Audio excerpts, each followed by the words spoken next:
A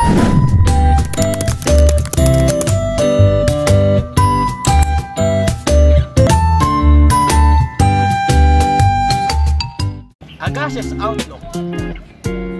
Objective: determine the application of gas law and daily occurrences.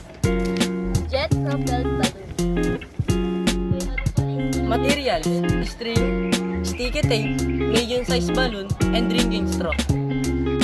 Direction: one thread a string through the straw and tie its end tightly between 2 points at equal heights in a room. For example, handles or hooks. Inflate the balloon and keep the neck close between your fingers. Fix the balloon underneath the drinking straw with the sticky tape and pull the balloon along to one end of the string. Pull your fingers against the mouth of the balloon, then let go.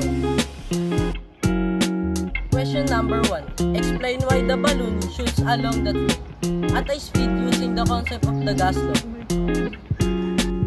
The compressed gas have high kinetic energy that allows the balloon to move. There are gases that push the walls of the balloon and gases that push the air near the opening of the balloon. Moves the direction of the gases with a stronger force.